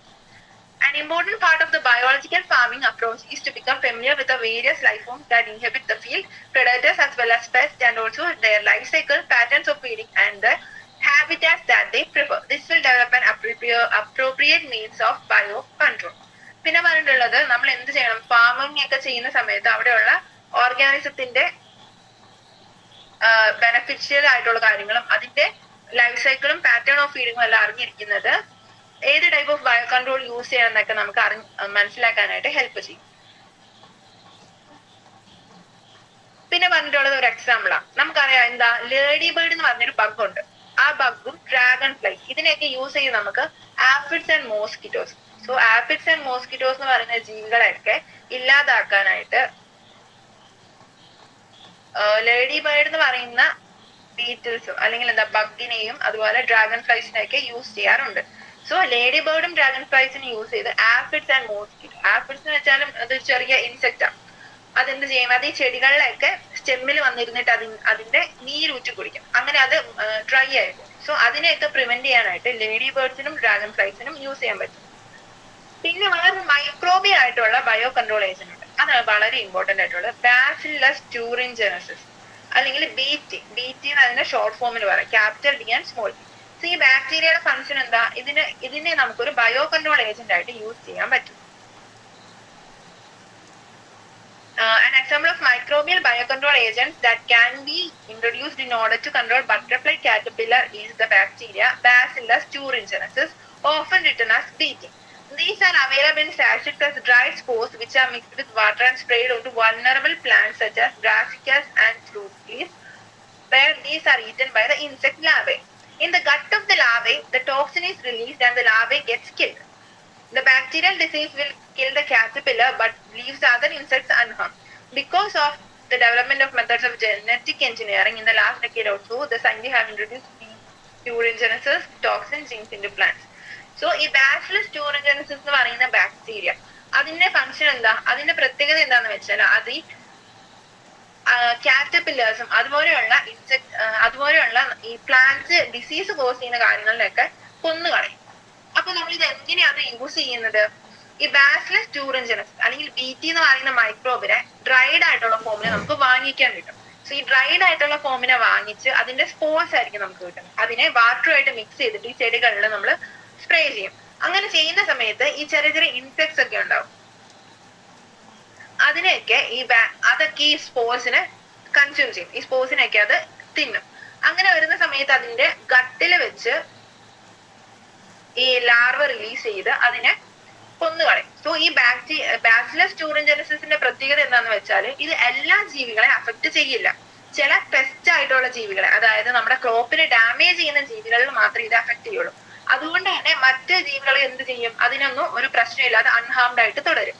ഈ അസുഖം കോസ് ചെയ്യുന്ന കാറ്റർപില്ലേഴ്സിന്റെ ഗട്ട് റീജിയൻ, അതായത് അതിന്റെ സ്റ്റൊമക്കിൽ വെച്ച് ചില ആസിഡ്സും ഒക്കെ ആയിട്ട് റിയാക്ട് ചെയ്തിട്ടാണ് ഈ BT അല്ലെങ്കിൽ ബാസിലസ് ട്യൂറിൻജനസിസ് BT ടോക്സിൻ, അതായത് അതിന്റെ ടോക്സിൻ ഫോം ആയിട്ട് മാറുന്നത്. സോ അതുവഴി എന്ത് പറ്റും, നമുക്ക് ആവശ്യമില്ലാത്ത ജീവികളെ കൊന്നു കളയാനും പറ്റും, ആവശ്യമുള്ളതിന് ഒരു പ്രശ്നവും പറ്റില്ല. ഇതാണ് ബാസിലസ് ട്യൂറിൻജനസിസ് വഴിയുള്ള ബയോ കൺട്രോൾ. പിന്നെ പറഞ്ഞിട്ടുള്ളത് നമ്മുടെ ഡെവലപ്മെന്റ് ഇൻ സയൻസിന്റെ ഫീൽഡിലുള്ള ഡെവലപ്മെന്റ് വന്നപ്പോ എന്ത് പറ്റി, ജനറ്റിക് എഞ്ചിനീയറിംഗ് വഴി ഈ ബാസിലസ് ട്യൂറിൻജനസിസിലെ ടോക്സിൻ ഉണ്ടാക്കുന്ന ഒരു പ്രത്യേക പാർട്ടുണ്ട്. അതിലെ ജീനുണ്ട്. ആ ജീനിനെ ഈ ചില പ്ലാന്റിനകത്തേക്ക് ഇൻകോർപ്പറേറ്റ് ചെയ്തു. അതായത് ഈ പ്ലാന്റിനകത്ത് ഈ ബാക്ടീരിയയുടെ ജീന് ഇൻഡ്യൂസ് ചെയ്തു. അങ്ങനെ വരുമ്പോൾ എന്ത് പറ്റും, പെസ്റ്റിന് ഈ പ്ലാന്റിനെ അറ്റാക്ക് ചെയ്യാൻ പറ്റാണ്ട് വരും. അതിന് എക്സാമ്പിൾ ആയിട്ട് ഇവർ പറഞ്ഞിട്ടുള്ളതാണ് BT കോട്ടൺ അല്ലെങ്കിൽ ജനറ്റിക്കലി മോഡിഫൈഡ് ആയിട്ടുള്ള കോട്ടൺ. ഈ കോട്ടന്റെ പ്രത്യേകത എന്താണെന്ന് വെച്ചാൽ ഇതിനകത്ത് എന്തുണ്ട്, ഈ ബാസിലസ് ട്യൂറിൻജനസിസ് എന്ന് പറയുന്ന ബാക്ടീരിയയിലെ ജീന് ഇതിനകത്തുണ്ട്. അതുകൊണ്ട് തന്നെ ഈ കോട്ടൺ പ്ലാന്റിന് BT ടോക്സിൻ പ്രൊഡ്യൂസ് ചെയ്യാൻ പറ്റും. അങ്ങനെ എന്ത് പറ്റും, അതുകൊണ്ട് ഇതിനെ പെസ്റ്റ് ഒന്നും അറ്റാക്ക് ചെയ്യില്ല. പെസ്റ്റ് അറ്റാക്ക് റെസിസ്റ്റന്റ് ആയിട്ടുള്ള ഒരു പ്ലാന്റിന് നമുക്ക് കിട്ടും. അത് ഉണ്ടാകുന്ന പ്രോസസ്സ് ജനറ്റിക് എഞ്ചിനീയറിംഗ് വഴിയാണ് BT കോട്ടനെ പ്രൊഡ്യൂസ് ചെയ്യുന്നത്. ആൻഡ് അത് പെസ്റ്റ് റെസിസ്റ്റന്റ് ആയിട്ടുള്ള ഒരു പ്ലാന്റ്. പിന്നെയുള്ളതാണ് biological control is being developed for the use in treatment of plant diseases. The fungus Trichoderma. Species are free-living fungi that are very common in root ecosystem. They are effective biocontrol agents of several plant pathogens. ചില പ്ലാന്റ്സിൽ ഉണ്ടാവുന്ന ഡിസീസസിനെ ഒക്കെ prevent ചെയ്യാനായിട്ട് trichoderma എന്ന് പറയുന്ന ഒരു ഫംഗൈനെ use ചെയ്യാറുണ്ട്. So biocontrol agent ആയിട്ട് use ചെയ്യുന്ന ഒരു ഫംഗയുടെ പേരാണ് ട്രൈക്കോഡെർമ. നമ്മൾ നേരത്തെ പറഞ്ഞ ബാസിലസ് ട്യൂറിൻജനസിസ് ഒരു ബാക്ടീരിയ ആയിരുന്നു. ഇപ്പൊ പറഞ്ഞ ട്രൈക്കോഡെർമ എന്താ, അതൊരു ഫംഗസാ. അതും ബയോ കൺട്രോൾ ഏജന്റിൽ യൂസ് ചെയ്യാറുണ്ട്. ഈ ട്രൈക്കോഡെർമ എന്ന് പറയുന്നത് ഈ റൂട്ട്സിലൊക്കെ കാണുന്ന പ്ലാന്റ്സിന്റെ റൂട്ട്സിലൊക്കെ കാണുന്ന ഒരു ടൈപ്പ് ഓഫ് ഫംഗയാണ്. അതിനെയും ബയോ കൺട്രോൾ ഏജന്റ് ആയിട്ട് യൂസ് ചെയ്യാൻ പറ്റും. പിന്നെ പറഞ്ഞുള്ള ബാക്യുലോ വൈറസസ് എന്ന് വെച്ചാല് ഈ ഇൻസെക്റ്റിനെയും ആർത്രോപോഡ്സിനെയൊക്കെ അറ്റാക്ക് ചെയ്യുന്ന ഒരു ടൈപ്പ് ഓഫ് പാത്തോജൻ. സോ ഈ ഇൻസെക്റ്റിനെ ആർത്രോപോഡ്സിനെ അറ്റാക്ക് ചെയ്യുന്ന ആയതുകൊണ്ട് തന്നെ ഇതിനെ നമുക്ക് എന്ത് ചെയ്യാൻ പറ്റും? ബയോ കൺട്രോൾ ഏജന്റ് ആയിട്ട് യൂസ് ചെയ്യാൻ പറ്റും. ഈ ബാസിലോ വൈറസ് മിക്കതും കാണുന്നത് ന്യൂക്ലിയോ പോളിഹെഡ്രോ വൈറസ് എന്ന് പറയുന്ന ഒരു ജീനസിലാണ്. സോ ന്യൂക്ലിയോ പോളിഹെഡ്രോ വൈറസ് എന്ന് പറയുന്ന ജീനസിൽ വരുന്ന ബാക്യുലോ വൈറസിനെയും ബയോ കൺട്രോൾ ഏജന്റ്സ് ആയിട്ട് യൂസ് ചെയ്യും. അത് ഏതിനൊക്കെ അഗെയിൻസ്റ്റ് ആയിട്ടായിരിക്കും വർക്ക് ചെയ്യുന്നത്? ഇൻസെക്ട് അല്ലെങ്കിൽ ആർത്രോപോഡ്സ് പോലെയുള്ള ജീവികൾക്കൊക്കെ എതിരെയായിട്ടാണ് ബാക്യുലോ വൈറസ് ഫങ്ഷൻ ചെയ്യാം. These viruses are excellent candidate for species specific narrow spectrum insecticidal application. They have been shown to have no negative impact on plant, mammals, birds, fish, and even non-target insects. This is especially desirable when beneficial insects are being conserved to aid in an overall integrated pest management program or when an ecologically sensitive area is being treated. പിന്നെ പറഞ്ഞുള്ള എന്താന്ന് വെച്ചാല് ഈ baculo വൈറസിന് ഒരു പ്രത്യേകതയുണ്ട്. അവര് ചില chemical species specific ആയിട്ട് വരെ ആക്ട് ചെയ്യാറുണ്ട്. അതായത് ഒരു ഫീൽഡിൽ ഒത്തിരി അധികം പെസ്റ്റ് ഉണ്ടെങ്കിൽ നമുക്കൊരു പ്രത്യേക തരം പെസ്റ്റിനെ ഇല്ലാണ്ടാക്കണമെങ്കിൽ നമ്മൾ എന്തിനു യൂസ് ചെയ്യാൻ പറ്റും? ബാക്യുലോ വൈറസസിനെ യൂസ് ചെയ്യാൻ പറ്റും. കാരണം അത് സ്പീഷീസ് സ്പെസിഫിക് ആണ്. നാരോ സ്പെക്ട്രം എന്ന് വെച്ചാൽ ഒരു സ്പെസിഫിക് ടൈപ്പ് ഓഫ് ഓർഗാനിസത്തിനെതിരെ ആയിരിക്കും അത് വർക്ക് ചെയ്യുന്നത്. അതുകൊണ്ട് തന്നെ അവർക്ക് എന്താ, അവര് മറ്റ് പ്ലാന്റ്സും മാമൽസ്, ബേർഡ്സ്, ഫിഷ് അതുപോലെയുള്ള ഒരു ജീവികളിലെങ്കിലും എന്താ ഒരു നെഗറ്റീവ് എഫക്റ്റ് ഒന്നും ഉണ്ടാക്കുന്നില്ല. അവർ ഏതിനെതിരെയാണോ ഫങ്ഷൻ ചെയ്യുന്നത് അതിനെ മാത്രമേ അറ്റാക്ക് ചെയ്യാറുള്ളൂ. ക്ലിയർ ആണോ ഇത്? ക്ലിയർ. ഓക്കെ. അപ്പൊ ബയോ കൺട്രോളിൽ നമുക്ക് മെയിൻ ആയിട്ട് പഠിക്കാനുള്ളത് എന്താ? ബയോ കൺട്രോളിന് പഠിക്കണം. Use of biological method for controlling plant disease and pest. പിന്നെ പഠിക്കാനുള്ളത് ആദ്യം പറഞ്ഞ എന്തായിരുന്നു? ഡ്രാഗൺ ഫ്ലൈയും ലേഡി ബഗ്സും, പിന്നെ ബാസിലസ് ട്യൂറിഞ്ചെറസിസ്, ആൻഡ് തേർഡ് പറഞ്ഞായിരുന്നു ട്രൈക്കോഡർമ എന്ന് പറയുന്ന fungus, and fourth one baculovirus, ന്യൂക്ലിയോ പോളിഹെഡ്രോ വൈറസസിൽ വരുന്ന ബാക്യുലോ വൈറസ് എന്ന് പറയുന്ന വൈറസ്. ഈ 4 എണ്ണത്തിന്റെ കാര്യമാണ് ഇതിനകത്ത് ഇമ്പോർട്ടന്റ് ആയിട്ട് പഠിക്കാനുള്ളത്. പിന്നെ അടുത്തതായിട്ടുള്ളതാണ് മൈക്രോബ്സ് ആസ് ബയോ ഫെർട്ടിലൈസേഴ്സ്. മൈക്രോബ്സിനെ ഫെർട്ടിലൈസേഴ്സ് ഉണ്ടാക്കുന്ന കാര്യത്തിന് നമ്മൾ യൂസ് ചെയ്യാറുണ്ട്, ആൻഡ് ഫെർട്ടിലൈസേഴ്സ് ആയിട്ട് യൂസ് ചെയ്യാറുണ്ട്. With our present day lifestyles, environmental pollution is a major cause of concern. The use of chemical fertilizers to meet the ever increasing demand of agricultural produce has contributed significantly to this pollution. Of course, we have now realized that there are problems associated with the overuse of chemical fertilizers, and there is a large pressure to switch to organic farming, the use of biofertilizers. So, organic farming എന്ന് വെച്ചാൽ എന്താ? Chemical ആയിട്ടുള്ള സബ്സ്റ്റൻസിനെയൊക്കെ ഉപയോഗിക്കാതെ bio ഫെർട്ടിലൈസേഴ്സും അതുപോലെയുള്ള organic ആയിട്ടുള്ള, അതായത് chemicals ഇല്ലാതെയുള്ള കാര്യങ്ങൾ ഉപയോഗിച്ച് നടത്തുന്ന ഫാമിങ്ങിനാണ് ഓർഗാനിക് ഫാമിംഗ് എന്ന് പറയുന്നത്. അതിൽ മെയിൻ കമ്പോണന്റ് ആണ് ബയോ ഫെർട്ടിലൈസേഴ്സ്. ബയോ ഫെർട്ടിലൈസേഴ്സ് എന്ന് വെച്ചാൽ organism that increase the nutrient quality of soil. സോയിലിന്റെ ന്യൂട്രിയന്റ് ക്വാളിറ്റിനെ ഇൻക്രീസ് ചെയ്യാൻ ഹെൽപ്പ് ചെയ്യുന്ന മൈക്രോ ഓർഗാനിസത്തിനെയാണ് ബയോ ഫെർട്ടിലൈസേഴ്സ് എന്ന് പറയുന്നത്. നമ്മൾ നേരത്തെ പഠിച്ചിട്ടുണ്ട് എന്താ? ബ്ലൂ ഗ്രീൻ ആൽഗെ, അതുപോലെ മണ്ണിലുള്ള നൈട്രജൻ ഫിക്സ് ചെയ്യാൻ ഹെൽപ്പ് ചെയ്യുന്നതൊക്കെ ചില ടൈപ്പ് ഓഫ് ബയോ ഫെർട്ടിലൈസേഴ്സിൽ വരുന്ന organisms. So organism that enrich the nutrient quality of soil, അതിനെയാണ് ബയോ ഫെർട്ടിലൈസേഴ്സ് എന്ന് പറയുന്നത്. അത് എന്തൊക്കെയാവാം? ബാക്ടീരിയാസ് ആവാം, ഫംഗൈ ആവാം, ആൻഡ് സൈനോ ബാക്ടീരിയ എന്ന് വെച്ചാൽ ബ്ലൂ ഗ്രീൻ ആൽഗേസും ഒക്കെ എന്താണ്? ബയോ ഫെർട്ടിലൈസേഴ്സിൽ വരുന്ന organisms. And you have studied that the root nodule of the leguminous plants form an symbiotic association with rhizobium. Symbiotic association നമുക്കറിയാം അല്ലെ? എന്തായിരുന്നു? 2 ഓർഗാനിസം തമ്മിലൊരു കണക്ഷൻ ഫോം ചെയ്യും. അതിൽ രണ്ടിനും ഓരോരോ അഡ്വാൻറ്റേജ് കിട്ടും. അതിൽ ഒരെണ്ണമാണ് ലെഗുമിനസ് പ്ലാന്റ്സിന്റെ റൂട്ടും റൈസോബിയം തമ്മിലുള്ള അസോസിയേഷൻ. ഈ ലെഗുമിനസ് പ്ലാന്റ്സിന്റെ റൂട്ടിലുള്ള ബാക്ടീരിയ എന്ത് ചെയ്യും? അത് മൈക്രോ ഓർഗാനിസം എന്ത് ചെയ്യും? അത് നൈട്രജനെ ഫിക്സ് ചെയ്ത് സോയിലിന് ഫെർട്ടിലിറ്റി കൂടാനായിട്ട് ഹെൽപ്പ് ചെയ്യും. And these bacteria fix atmospheric nitrogen into organic forms which is used by plants as nutrients. So നമ്മുടെ അറ്റ്മോസ്ഫിയറിൽ ഏറ്റവും കൂടുതൽ കാണുന്ന ഗ്യാസ് നൈട്രജൻ ആണെങ്കിലും പ്ലാന്റ്സിന് എന്ത് ചെയ്യാൻ പറ്റില്ല? ഗേഷ്യസ് ആയിട്ടുള്ള നൈട്രജനെ അബ്സോർബ് ചെയ്യാൻ പറ്റില്ല. അവർക്ക് എന്ത് വേണം? അവർക്ക് സോയിലിൽ ഡിസോൾവ് ആയിട്ടുള്ള നൈട്രജൻ മാത്രമേ എടുക്കാൻ പറ്റുള്ളൂ, റൂട്ട്സ് വഴി അപ്ടേക്ക് ചെയ്യാൻ പറ്റുള്ളൂ. സോ അതിന് ഹെൽപ്പ് ചെയ്യുന്നതാണ് ഈ ബാക്ടീരിയാസ് ഒക്കെ. അതിന് എക്സാമ്പിൾ ആയിട്ടാണ് ആസോസ്പൈറിലം ആൻഡ് ആസോറ്റോബാക്ടർ. ഈ ബാക്ടീരിയാസിന് എന്ത് ചെയ്യാൻ പറ്റും? They can fix atmospheric nitrogen while free living in the soil. നമ്മൾ നേരത്തെ പറഞ്ഞ റൈസോബിയം എന്താ? അത് ലെഗ്യൂമിനസ്, അതായത് പയർ പോലുള്ള ചെടികളുടെ റൂട്ടുമായിട്ടുള്ള ഒരു അസോസിയേഷൻ വഴിയാണ് അവര് നൈട്രജൻ ഫിക്സ് ചെയ്യുന്നത്. പക്ഷേ ആസോസ്പൈറിലം ആൻഡ് അസറ്റോബാക്ടർ, ഈ രണ്ട് ബാക്ടീരിയാസിന്റെ പ്രത്യേകത എന്താണെന്ന് വെച്ചാൽ അവര് സോയിൽ ഇങ്ങനെ ഫ്രീ ലിവിംഗ് ആയിട്ടായിരിക്കും കാണും. അതായത് ചെടിയുമായിട്ട് ബന്ധപ്പെട്ടൊന്നും ആയിരിക്കില്ല, അവര് വെറുതെ സോയിൽ ഉണ്ടായിരിക്കും. അവരെന്ത് ചെയ്യും? ആ സോയിലിലേക്ക് നൈട്രജൻ ഫിക്സ് ചെയ്യാനായിട്ടും ഹെൽപ്പ് ചെയ്യും. സോ അതിനുള്ള എക്സാമ്പിൾ ആണ് ആസോസ്പൈറിലവും അസറ്റോബാക്ടറും. പിന്നെ പറഞ്ഞിട്ടുള്ളതാണ് മൈക്കോറൈസ. മൈക്കോറൈസ എന്ന് വെച്ചാൽ ഫംഗയും ചില പ്ലാന്റ്സും തമ്മിലുള്ള അസോസിയേഷൻ പറയുന്ന പേരാണ് mycorrhiza. So fungi are also known to form symbiotic association with plants. പ്ലാന്റ്സും ഫംഗയും തമ്മിലുള്ള സിംബയോട്ടിക് ആയിട്ടുള്ള അസോസിയേഷൻ പറയുന്ന പേരാണ് മൈക്കോറൈസ.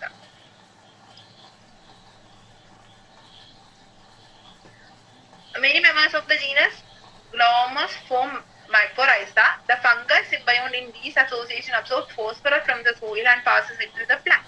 The mycorrhiza function ചെയ്യുന്നത് എങ്ങനെയാ? അതിലൊരു പ്ലാന്റ് പാർട്ടും കാണും, ഒരു ഫംഗൈ പാർട്ടും കാണും. അതിൽ ഫംഗൈ എന്താ ചെയ്യുന്നത്? മണ്ണിലേക്ക് ഉള്ള ഫോസ്ഫറസിനെയൊക്കെ അബ്സോർബ് ചെയ്തിട്ട് പ്ലാന്റിന് കൊടുക്കും. സോ അതിന് ഹെൽപ്പ് ചെയ്യുന്നതാണ് മൈക്കോറൈസയിലെ ഫംഗൽ പാർട്ട്. ആൻഡ് അത് വരുന്ന ജീനസിന്റെ പേരാണ് ഗ്ലോമസ്. അതായത് ഗ്ലോമസ് എന്ന് പറയുന്ന ജീനസിലെ ഫംഗസ് ആണ് മെയിൻലി മൈക്കോറൈസ ഫോം ചെയ്യാറുള്ളത്. സോ അവര് മണ്ണിലുള്ള ഫോസ്ഫറസിനെ പ്ലാന്റിന് അബ്സോർബ് ചെയ്യാൻ പാകത്തിന് ഹെൽപ്പ് ചെയ്ത് കൊടുക്കും. Plants have such association show other benefit also, such as resistance to root-borne pathogens, tolerance to salinity and drought, and an overall increase in plant growth. So ഇങ്ങനെയുള്ള association form ചെയ്യുമ്പോൾ പ്ലാന്റ്സിനുള്ള ഗുണം എന്തൊക്കെയാ? അവർക്ക് റൂട്ടിൽ നിന്ന് ഉണ്ടാവുന്ന പാത്തോജനിക് ആയിട്ടുള്ള ഡിസീസസ് ഒക്കെ കുറവായിരിക്കും. പിന്നെ സാലിനിറ്റിയും ഡ്രൗട്ടും, അതായത് മണ്ണിലുള്ള സാൾട്ട് കണ്ടന്റ് കൂടിയാലും അല്ലെങ്കിൽ വെള്ളത്തിന്റെ അളവ് കുറഞ്ഞാലും ഒക്കെ എന്താ അവർക്ക് കുറച്ച് നാൾ കൂടി സർവൈവ് ചെയ്യാനായിട്ട് സാധിക്കും. പിന്നെ ഗ്രോത്ത്, പ്ലാന്റ്സിന്റെ ഗ്രോത്ത് ഇൻക്രീസ് ചെയ്യാനായിട്ട് ഇതുപോലെയുള്ള അസോസിയേഷൻസ്, അതായത് സിംബയോട്ടിക് അസോസിയേഷൻസ് വഴി ഹെൽപ്പ് ചെയ്യും.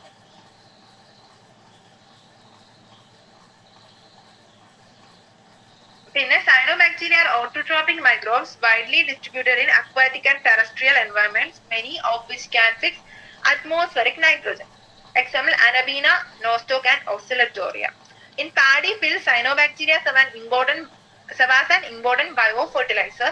Blue-green algae also add organic matter to the soil and increase its fertility.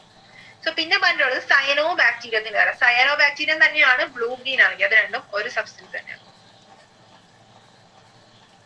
So അവരുടെ ഫംഗ്ഷൻ എന്താ? അവർക്ക് ഓട്ടോട്രോഫിക് മൈക്രോബ്സ്. ഓട്ടോട്രോഫിക് എന്ന് വെച്ചാൽ എന്തായിരുന്നു? തന്നെ ഫുഡ് ഉണ്ടാക്കാൻ പറ്റുന്നവരെയാണ് ഓട്ടോട്രോഫ് എന്ന് പറയുന്നത്. സോ ഫോട്ടോസിന്തസിസ് വഴിയാണ് സൈനോബാക്ടീരിയാസ് ഒക്കെ ഫുഡ് പ്രിപ്പയർ ചെയ്യുന്നത്. ഫോട്ടോസിന്തറ്റിക് ഓട്ടോട്രോഫ്സ് ആണ് സൈനോബാക്ടീരിയ. അവർ മെയിൻലി കാണുന്നത് എവിടേക്കാ? അക്വാറ്റിക് റീജിയൻ, വെള്ളത്തിലും കാണും. അതുപോലെ തന്നെ ടെറസ്ട്രിയൽ ആയിട്ടുള്ള എൻവയോൺമെന്റിലും സൈനോബാക്ടീരിയ വളരും. അവർക്ക് എന്തിനുള്ള കപ്പാസിറ്റി ഉണ്ട്? അറ്റ്മോസ്ഫിയറിക് നൈട്രജൻ ഫിക്സ് ചെയ്യാനുള്ള കപ്പാസിറ്റി ഉണ്ട്. ഈ സൈനോബാക്ടീരിയത്തിൽ ചില സെല്ലുണ്ട്, പ്രത്യേകതരം സെല്ലുണ്ട്. അതിന്റെ പേരാണ് ഹെറ്ററോസിസ്. ഹെറ്ററോസിസ് എന്ന് പറയുന്ന സ്പെഷ്യലൈസ്ഡ് സെല്ല് വഴിയാണ് സയനോബാക്ടീരിയം അറ്റ്മോസ്ഫിയറിക് നൈട്രജനെ ഫിക്സ് ചെയ്യുന്നത്. പിന്നെ പറഞ്ഞിട്ടുള്ളത് സയനോബാക്ടീരിയത്തിന് എക്സാമ്പിളാ എന്തൊക്കെയായിരുന്നു? Anabaena, nostoc and oscillatoria. ഈ മൂന്നെണ്ണമാണ് സയനോബാക്ടീരിയ അല്ലെങ്കിൽ ബ്ലൂ ഗ്രീൻ ആൽഗയുടെ എക്സാമ്പിൾ ആയിട്ടുള്ളത്. പിന്നെ പാഡി ഫീൽഡ്സിൽ സയനോബാക്ടീരിയം എന്തായിട്ട് ആക്ട് ചെയ്യുന്നു? ഒരു ബയോ ഫെർട്ടിലൈസർ ആയിട്ട് ആക്ട് ചെയ്യണം.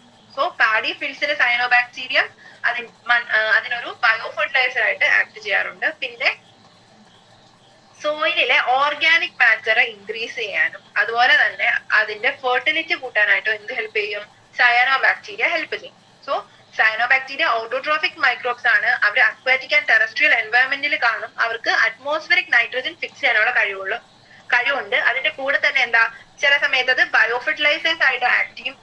അതുപോലെ തന്നെ ഓർഗാനിക് മാറ്റർ ഇൻക്രീസ് ചെയ്യാനായിട്ടും ഫെർട്ടിലിറ്റി ഇൻക്രീസ് ചെയ്യാനായിട്ടും ഒക്കെ ബ്ലൂ ഗ്രീൻ ആൽഗെ അല്ലെങ്കിൽ സയനോബാക്ടീരിയ ഹെൽപ്പ് ചെയ്യാറുണ്ട്. And currently in our country, a number of biofertilizers are available commercially in the market and farmers use this regularly to replenish soil nutrients and reduce dependence on chemical fertilizers. So biofertilizers use ചെയ്ത് എന്തൊക്കെ ചെയ്യാൻ പറ്റും? നമുക്ക് സോയിലിന്റെ fertility ഒക്കെ replenish ചെയ്യാൻ പറ്റും. അതിലുള്ള ന്യൂട്രിയൻസിന്റെ amount ഒക്കെ കൂട്ടാൻ പറ്റും. അതിന്റെ ഒപ്പം തന്നെ കെമിക്കൽ ഫെർട്ടിലൈസേഴ്സിനെ ആശ്രയിക്കുന്നത് കുറയ്ക്കാനും പറ്റും. ഇത്രയാണ് ബയോ ഫെർട്ടിലൈസേഴ്സിൽ പറയാനുള്ളത്. ക്ലിയർ ആണോ? അത് ക്ലിയർ ആണ്. ഓക്കെ. ഇനി നമുക്ക് ഇതിന്റെ ക്വസ്റ്റ്യൻസ് ഡിസ്കസ് ചെയ്യാം കേട്ടോ. So bacteria cannot be seen with the naked eye but can be seen with the help of a microscope. If you have to carry a sample from your home to a biology laboratory to demonstrate the presence of microbes, which sample would you carry? So നമുക്ക് മൈക്രോസ്കോപ്പിലൂടെ ഒരു ബാക്ടീരിയയുടെ presence കാണണമെങ്കിൽ നമുക്ക് ഏറ്റവും എളുപ്പത്തിൽ കിട്ടുന്ന ഒരു sample എന്തായിരിക്കും പറയാമോ? നമ്മള് ഫസ്റ്റ് ടോപ്പിക്ക് തന്നെ പറഞ്ഞു, home made house hold uses of micro organism.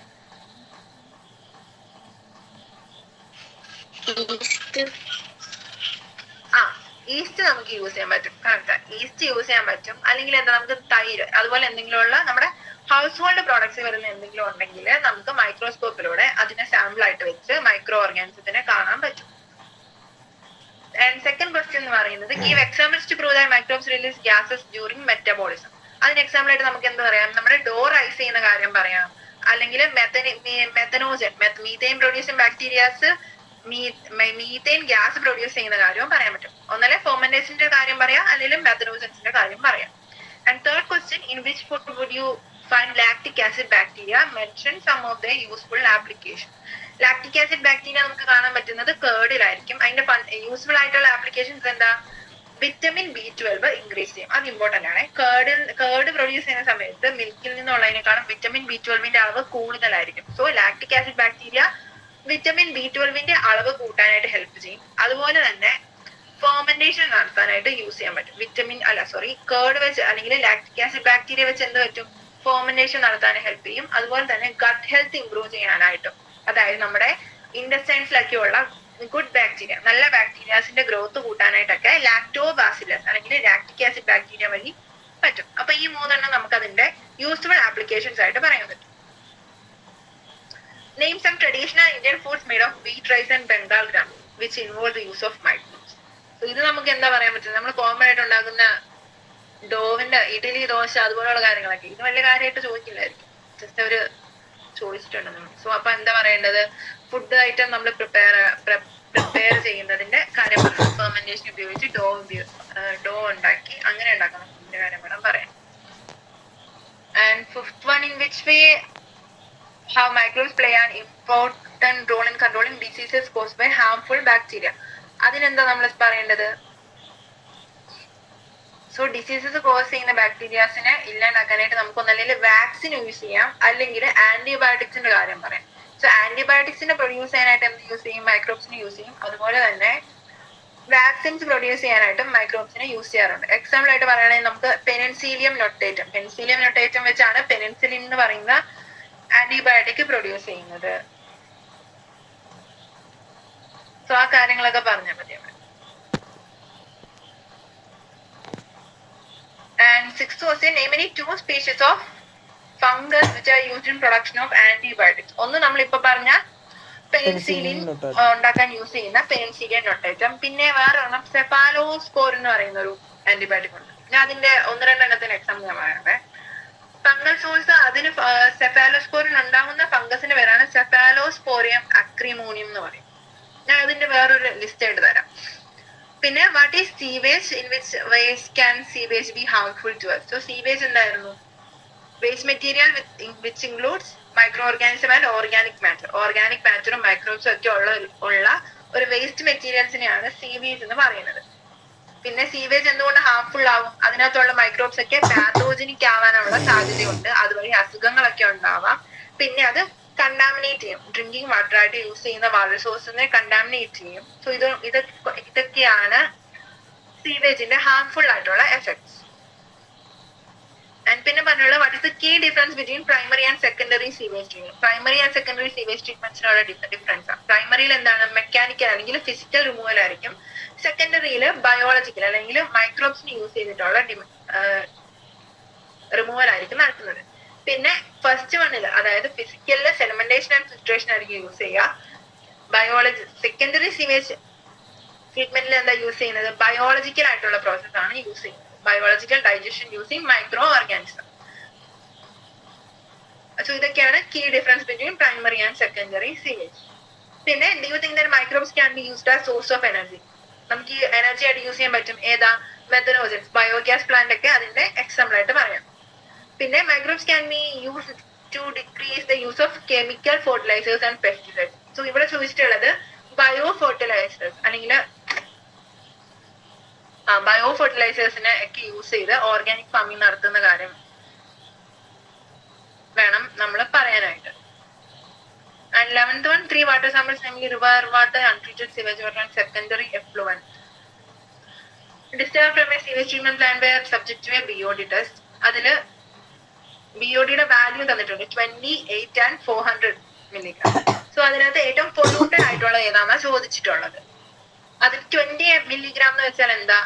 ഇതിൽ ഏറ്റവും കുറവ് 8 milligram അല്ലെ? അപ്പൊ ഏറ്റവും കുറവ് 8 milligram ആണ്. അതെന്തായിരിക്കും? അത് റിവർ വാട്ടർ ആയിരിക്കും. പിന്നെ ഉള്ളതാണ് അൺട്രീറ്റഡ് സിവേജ് വാട്ടറും സെക്കൻഡറി എഫ്ലുവന്റും. അതിൽ അൺട്രീറ്റഡ് സിവേജ് വാട്ടറിലായിരിക്കും ഏറ്റവും കൂടുതൽ BOD ഉണ്ടാവുക. കാരണം അതിലായിരിക്കും ഏറ്റവും കൂടുതൽ ഓർഗാനിക് മാറ്റർ ഉള്ളത്. സോ 400 എന്ന് പറയുന്നത് സെക്കൻഡറി 400 milligram കാണുന്നത് അൺട്രീറ്റഡ് ആയിട്ടുള്ള സീവേജ് വാട്ടറിലായിരിക്കും.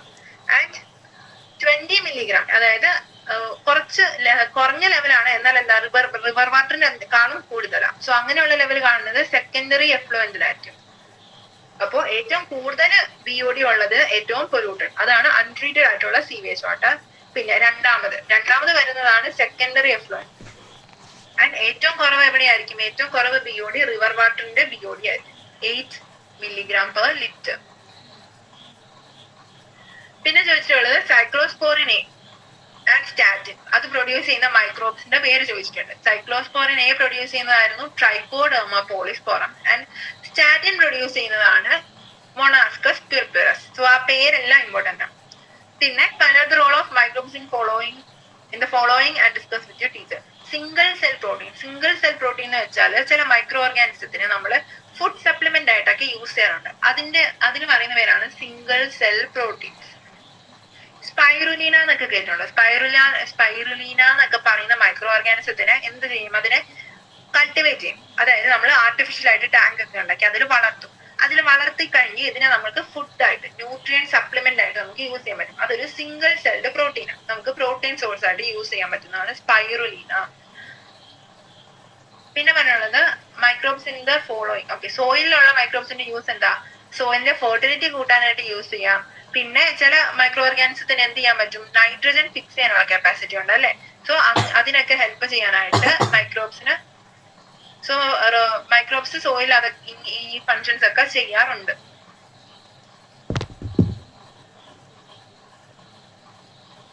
പിന്നെ ഉള്ളത് realise the following important. So important ആയിട്ടുള്ളത് ഏതാന്ന് അനുസരിച്ച് അറേഞ്ച് ചെയ്യാനായിട്ട് ഇവർ പറഞ്ഞിട്ടുണ്ട്. സോ ഏതായിരിക്കും ഏറ്റവും ഇമ്പോർട്ടൻറ്റ്? പെനിൻസിലിൻ ആയിരിക്കും ഇമ്പോർട്ടൻറ്റ്. കാരണം എന്താ? പെനിൻസിലിൻ ഒരു മെഡിസിനാണ്. ആൻഡ് ദെൻ ബയോഗ്യാസ്, അത് കാരണം എന്താ? അതൊരു ഒത്തിരി എനർജി ആയിട്ട് യൂസ് ചെയ്യാൻ പറ്റും. And then curd and last നമുക്ക് സിട്രിക് ആസിഡ് പറയാം. ഇത് അത്ര ഇമ്പോർട്ടന്റ് ആയിട്ടുള്ള ക്വസ്റ്റ്യൻ ഒന്നല്ല. പിന്നെ how do bio fertilisers increase the fertility of soil? നമ്മൾ അവസാനം പറഞ്ഞു ബയോ ഫെർട്ടിലൈസേഴ്സ് എങ്ങനെയാണ് സോയിലിന്റെ ഫെർട്ടിലിറ്റി കൂട്ടുന്നത്. അവർക്ക് ന്യൂട്രിയന്റ് ഇൻടേക്ക് കൂട്ടാൻ പറ്റും. അതായത് സോയിൽ ഫെർട്ടിലിറ്റി കൂട്ടാനായിട്ട് ചെടികളിലെ റൂട്ടും ഒക്കെ ആയിട്ട് അസോസിയേഷൻ ഫോം ചെയ്ത് ഒന്നല്ലെങ്കിൽ നൈട്രജൻ ഫിക്സ് ചെയ്യാനായിട്ട് ഹെൽപ്പ് ചെയ്യാം, അല്ലെങ്കിൽ സിംബയോട്ടിക് റിലേഷൻഷിപ്പ് ഫോം ചെയ്ത് മിനറൽസിന്റെ ഇൻടേക്കിനെ കൂട്ടാനായിട്ട് ഹെൽപ്പ് ചെയ്യാം. അതിന്റെ ഒക്കെ കാര്യങ്ങൾ നമ്മൾ ഈ ലാസ്റ്റ് പാരഗ്രാഫിലൊക്കെ ഡിസ്കസ് ചെയ്ത കാര്യങ്ങൾ വേണം നമ്മളെ പറയാൻ. ക്ലിയർ ആണ് ഈ ചാപ്റ്റർ?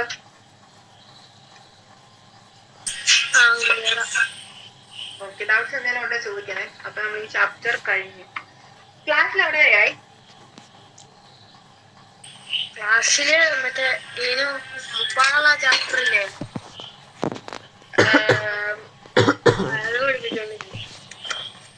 ബയോടെക്നോളജി ആണോ മറ്റേ? ബയോടെക്നോളജി ആണെന്ന് തോന്നുന്നു. സുവോളജിയോ? സുവോളജി മറ്റേ ജെനറ്റിക്സ് തുടങ്ങി. തുടങ്ങിയല്ലേ? ഓക്കെ, അപ്പൊ നമുക്ക് നാളെ റീപ്രൊഡക്റ്റീവ് ഹെൽത്ത് നാളെ എടുക്കാം കേട്ടോ. റീപ്രൊഡക്റ്റീവ് ഹെൽത്ത് കഴിഞ്ഞിട്ടല്ലേ ജെനറ്റിക്സ് തുടങ്ങിയേ? ഓക്കെ. അപ്പൊ അത് സ്റ്റാർട്ട് ചെയ്യാം അടുത്ത ക്ലാസ്സിൽ. പിന്നെ ഇതിന്റെ നോട്ട് ഞാൻ അയച്ചേക്കാവേ.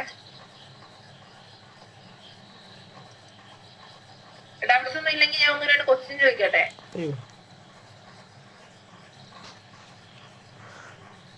Hello hello hello. ചുമ്മാ ഈ ചാപ്റ്ററിൽ നമ്മൾ പഠിച്ച കുറച്ച് കാര്യം ചോദിക്കാം. അറിയുന്ന പോലെ പറഞ്ഞാൽ മതി കേട്ടോ. അയ്യോ അപ്പൊ സിട്രിക് ആസിഡ് പ്രൊഡ്യൂസ് ചെയ്യുന്ന ഫംഗയുടെ പേരെന്തായിരുന്നു?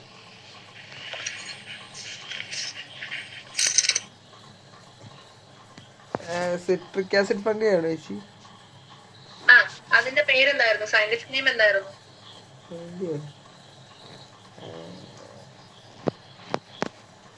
ലാക്ടോബാസിലസ് ആണോ? അല്ലല്ല സിട്രിക് ആസിഡ് അത്